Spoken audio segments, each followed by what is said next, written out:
Let's take a look at gold and the gold miners because gold had a very important day on Friday after the abysmal jobs report.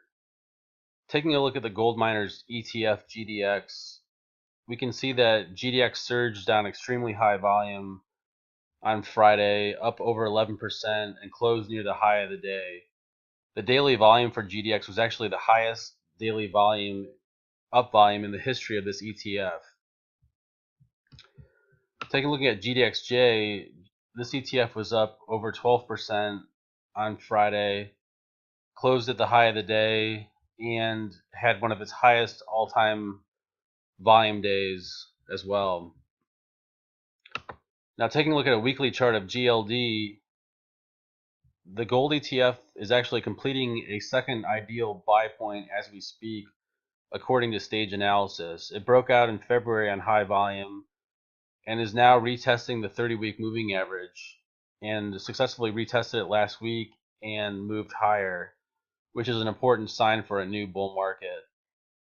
And the volume on GLD actually would have been on above average volume as well because we only had a 4-day week last week. So we had less volume than we should have actually for the week. And notice that the GLD ETF is still outperforming the S&P 500. So again, in Stage Analysis, the two best times to buy are on the break above the 30-week moving average and on the successful retest and resumption of the uptrend, which confirms the new bull market.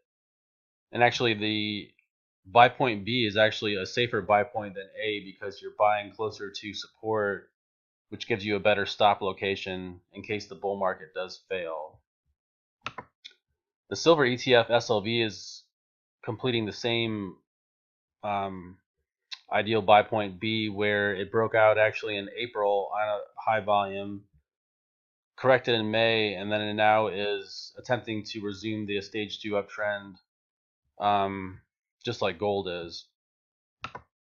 Now GDX is actually rallying stronger than GLD and SLV, which is typical for gold bull markets where the mining stocks outperform the metals. And we can see the absolutely explosive breakout early this year.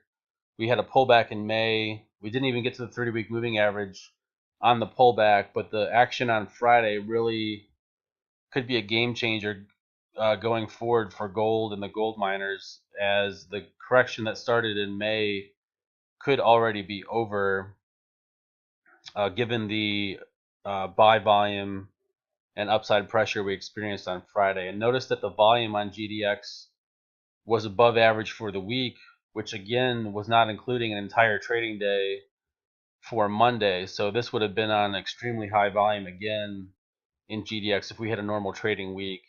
And notice that we closed at the high of the week. Now on the gold and silver miners, we can see that they are still above their moving averages, but they're not quite as extended as they were back in May, which is important because they needed some time to digest the gains and before they resume their trends higher. So we can see that like some of these silver mining stocks were over 100% above their moving average back in May, but now they're less than 50%, a lot of them, with the correction during May. Now, one point to hit home on is when the market changes, change with it. It's something I wrote on Twitter last week, and that really applies here for what's going on with the gold and gold miners, because with the explosive move on Friday, the correction that we were experiencing since the start of May could already be coming to a conclusion, given the fact that the upside buying pressure established itself in a huge way on Friday. And we'll have to see if the miners continue to rally next week, which would further cement the idea that gold is already going to resume its uptrend